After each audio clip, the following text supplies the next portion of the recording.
Be ready. 15 seconds.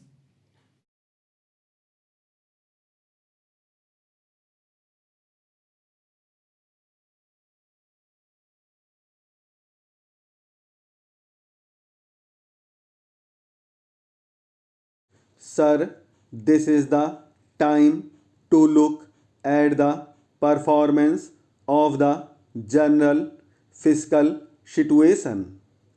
I have listened with some attention to the remarks from the opposition. Everybody is worried. I heard my friend speaking and the honorable members just now who spoke also and talked about the problems of the size of the deficit of no plan expenditure. The question of continuing inefficiency of relatively less efficiency of public enterprises or the fear of the debt trap. These are familiar battle cries on the side of the opposition.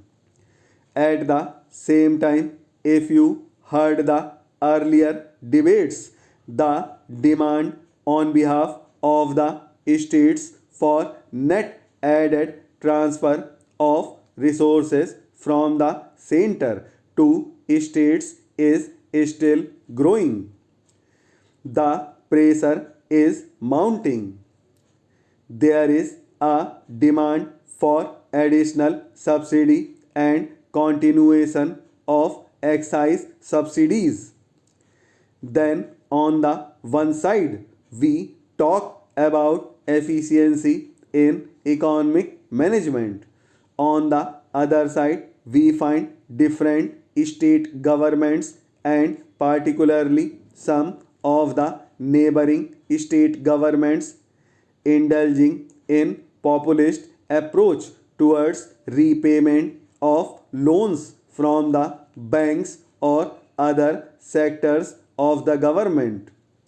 Now it is very difficult to reconcile the economic rationality of the demand and the economic rationality of the comments that the opposition members are trying to make. Let us look at the hard facts. The question is whether the economy is growing in terms of growth rate of the GNP. This can be checked in terms of figures available here. The fact is that it is growing at a very fast pace. In fact, the expected rate of growth of real income in the current year is likely to be around 8%, which is much higher than what we have seen in the recent years. If you look at the sectoral composition of performance, thanks to the bountiful monsoon and a more imaginative agricultural strategy, particularly the food production, are finding a better performance in the food production sector.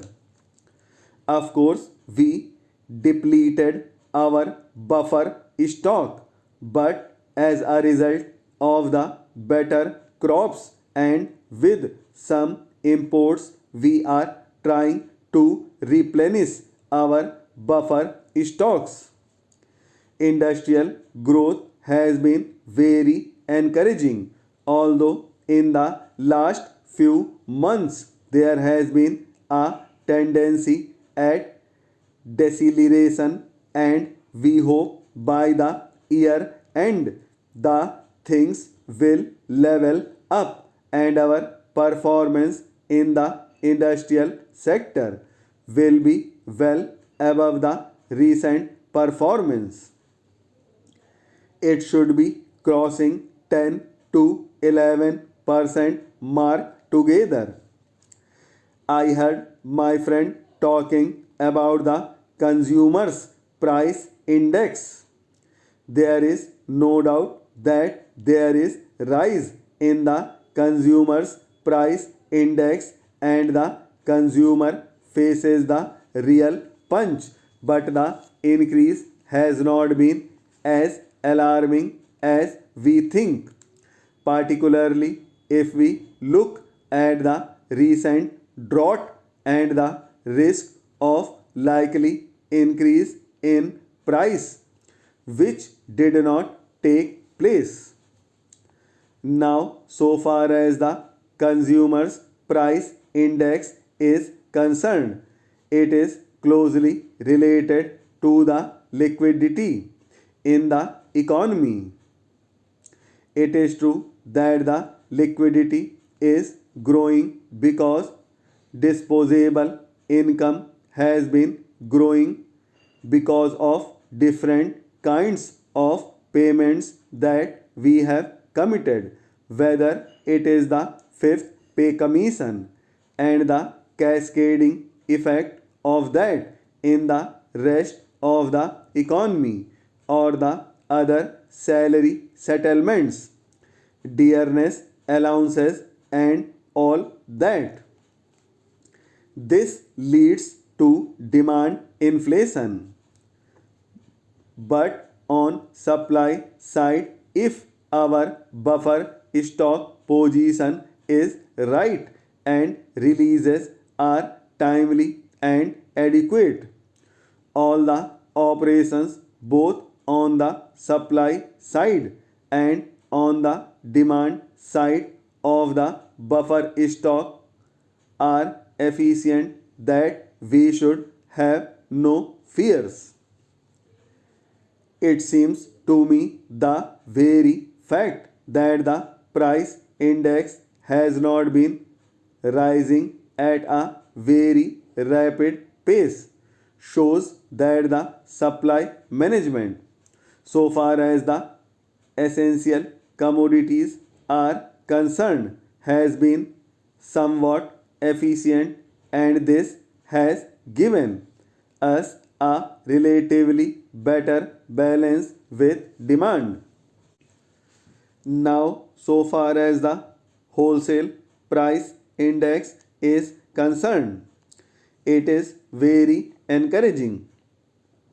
As a matter of fact, there was a slight pressure, but if you take the latest figures, there has been a deceleration there. What is particularly encouraging is that in the agricultural product group, the rate of increase in the wholesale price index has been much less compared to the non-agricultural commodity group. However, the fact remains that the resource position of the government is under strain. When we talk of resource position, we talk of three components. When we talk of resource position, we talk of three components.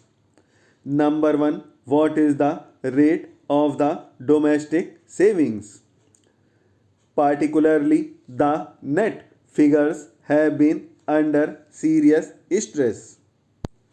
Fortunately, the household sector performance has been good, but the performance at the corporate sector level, and particularly the saving in the public sector of the corporate sector, has been discouraging, and much more discouraging has been the rate of the savings in the government sector.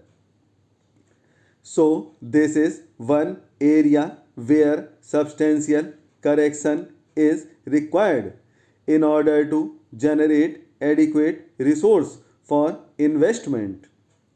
The second component is related to revenue.